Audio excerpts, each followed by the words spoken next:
Okay दोस्तों, चलिए एक ऐसे टॉपिक पर बात करते हैं जो दिलचस्प भी है और थोड़ा रहस्यमय भी। रिसर्च एंड एनालिसिस विंग यानी रॉ बनाम सेंट्रल इंटेलिजेंस एजेंसी यानी सीआईए, किसमें ज्यादा ताकत है? चलिए इसे तोड़कर समझते हैं। सबसे पहले थोड़ा बैकग्राउंड। रॉ भारत की विदेशी खुफिया एजेंसी है जिसकी स्थापना 1968 में हुई थी। वहीं दूसरी तरफ सीआईए की शुरुआत बहुत पहले 1947 में दूसरे विश्व युद्ध के ठीक बाद हुई। दोनों एजेंसियां अपने देशों को बाहरी खतरों से बचाने की जरूरत से पैदा हुई थीं। लेकिन असल में वो एक दूसरे के मुकाबले कहां खड़ी हैं?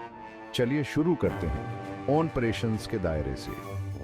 सीआईए की पहुंच पूरी दुनिया में है।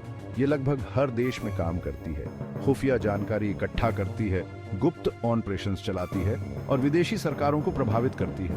रॉ भी इंटरनेशनल है, लेकिन इसका फोकस भारत के आसपास के इलाकों पर ज्यादा है, जैसे पाकिस्तान, चीन और दूसरे दक्षिण एशियाई देश। ये फोकस बनाम चौड़ाई की बात है। अगला पॉइंट है रिसोर्सेज।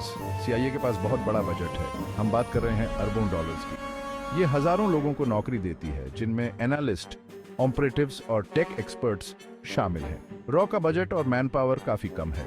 सही आंकड़े तो सीक्रेट हैं, लेकिन ये कहना सही होगा कि वो थोड़े टाइट बजट पर काम करती है। अब बात करते हैं टेक्नोलॉजी की। सीआईए के पास अपने बड़े रिसोर्सेज की वजह से अत्याधुनिक टेक्नोलॉजी का एक्सेस है। सैटेलाइट, ड्रोन, साइबर वॉरफेयर, सब कुछ। रॉ भी इस दौड़ में शामिल हो रही है, लेकिन अभी सीआईए की टेक्नोलॉजी स्तर तक नहीं पहुंची है। लेकिन रॉ के पास टेक्नोलॉजी की कमी तो है, लेकिन वो उसे ह्यूमन इंटेलिजेंस से पूरा करती है, यानी जमीन पर जासूसों का एक नेटवर्क। तो कौन ज्यादा ताकतवर है? इसका सीधा जवाब नहीं है। सीआईए के पास ज्यादा रिसोर्सेज हैं और उसकी पहुंच भी ज्यादा है, लेकिन रॉ अपने चुने हुए इलाकों में बहुत प्रभावी है। दोनों एजेंसियों की अपनी ताकतें और कमजोरियां हैं, और उनकी ताकत अक्सर उनके देश की प्राथमिकताओं और राजनीतिक प्रभाव का आईना होती है। आखिर में बात सिर्फ ताकत की नहीं है, बात है प्रभावशीलता, रणनीति और लगातार बदलते खतरों के हिसाब से ढलने की क्षमता की।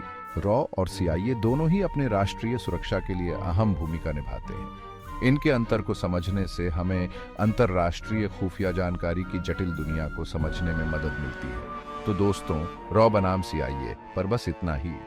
उम्मीद है आपको ये जानकारी अच्छी लगी होगी। अगली बार तक जिज्ञासु बने रहें और जानकारी हासिल करते रहें।